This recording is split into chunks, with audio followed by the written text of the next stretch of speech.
او چې کله رونه په آپس کې وران شي په دې باندې رزق تنګي راځي کله چې بچی د مور او د پلار سره په جنگ شي په دې باندې رزق تنګي راځي په جمع کې برکات وي خو زمونږ په دې کلو کې چې کم ماشوم ځان له پلوخ کې اونګله واخستو ځان له وکیناستو نو د مشران ودوي الکه صد اندوانو رواج شروع کړي د ارجړې ځان لکې نه دا څنګه کو نه د مشران ته پته درې سيزونه داسې دي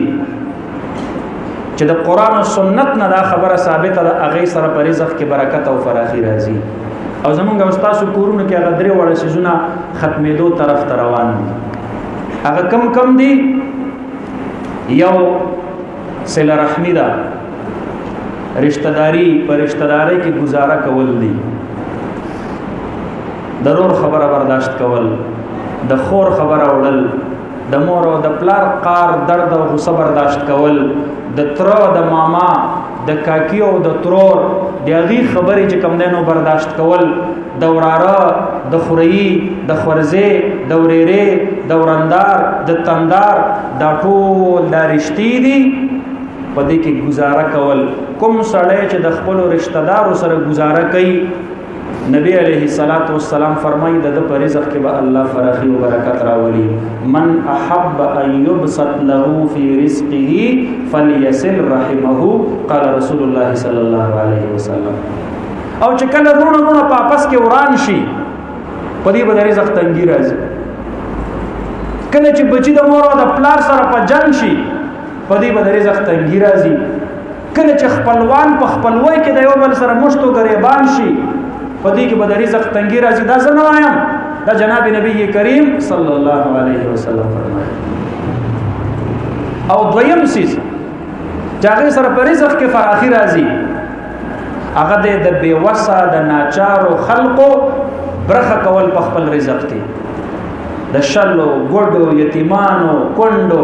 دغه برخه کول زمونږ استادو په کورونه کې چې داسې شوکي موږ ورته بس پک نظر باندې وو ترنو داسې مکو دې سره زمونږ استادو د کور د رزق نه برکت اوچتي زمونږ استادو ملما حضرت قاری سے مبارک تشریف راوړو محفل ته خپل خبره خلاصوم قاری سے په خیر ده او دریم سیز چې په هغه سره پر رزق کې سپیرواله راځي نحوست پکې راځي د رزق برکت په هغه سره ختميږي هغه څه شه ده پکور کې په جمع باندې خوراک نه کول ما طرف ته متوجه شيخه یو صحابي راځي نبی عليه الصلاه والسلام مبارک ته فرمایي دا الله حبيب ډوډۍ خروخ مړی ګونه د سوجدا نبی علیہ الصلوۃ والسلام مبارک ورته فرمایي دا سه را تخکاری چې تاسو به ځان ډوډۍ خورئ په جمع کې برکت وي خو زمونږ په دې کلو کې چې کم ماشوم ځان له پلوخ کې اونګله واخستو ځان له وکیناستو نو د مشران ودوي الکه صد اندوانو رواج شروع کړي د ارجړې ځان لکې نه دا څه دا کو نه د مشران ته پته نن سبا مور او پلار په دې تمناستوي چې دا ځامن به میرا سره په ډوډۍ کې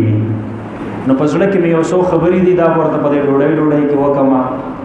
صد ژوند تجربې مې دي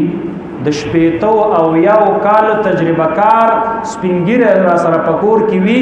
خداغه نه خوګه مشوره چا وانه هیستل د دې پلار نه دې زوی دا معلومه نه کړل چې زمون خیرخوا څوک دی او بدخوا څوک دی پلار ستا دوست څوک دی ستا ملګری څوک دی حالان کې حدیث مبارک کې راځي ان من ابر البر الوصله مع ود ابي پنه کو کې د ټول نه لوی نیکی دا چې د پلار د دوستانو سره خلق خېګړه وکي نو زمونږ ته نن پته نشته چې زموږ د پلار دوستان څوک دي نو خېګړه به ور سره سوي عبد الله ابن عمر رضی الله عنهما یو ورځ په یو لار روان دي سرلای باندې ناشته یو بوډا کاکا ورله مخې لورغه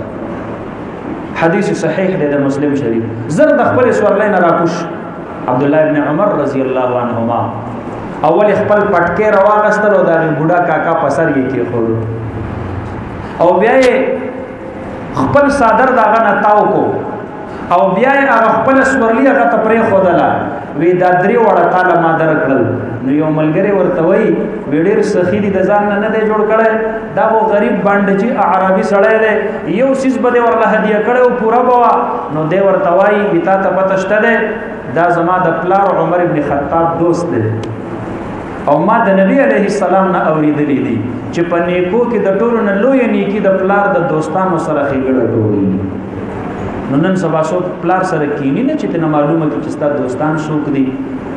هسې ورسره نه کینو چې په دې ډوډۍ خو ورسره مونږ کېناستی که نه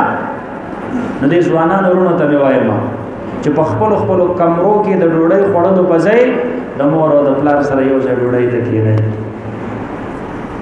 دا دغه به نه کوئ چې د خو لاس رپېږي او جامې یې څښا کېږي نه تم په یو وخت کې دقه شانتې ماشوم وي چې کله ډوډۍ به دې خوړله ځان به دې هم څښا کو کپړې به دې هم څښا کولې او دې پلار به درله یو مړۍ راخیستله او تاله به یې په خوله کې کېښودله نن دې ضعیف العمر شو د پورې ټوکې مه کوه ستا دپاره ښه خبره دا ده چې ته خپل څادر راواخلې او د ده په زنګون باندې د پاسه خور کې چې د لاسه چرته د نوړی پریوزي کپړې یې څښا نه شي اوبه راواخله په خپله وله لاس وینځه او بیا ورته مخې ته پسته پسته ډوډۍ مخې ته کوه او چې د ده کوم څیز په خوراک کې خوښ وي هغه ورله مخې ته کوه یو وخت کې ته ماشوم وې او چې ستا به کوم څیز خوښ و نو دې پلار بدله اغستو تاله به یې درکاو راشه لږه بدله خو خلاصه کړه که نه نو د مور او د پلار سره ډوډۍ ته کښېنئ وروڼه خو د هغې وخت کور ته د راتللو یو نه وي نو وروڼه یو بل ته انتظار کوئ انتظار یاره ورېږه ډوډۍ ته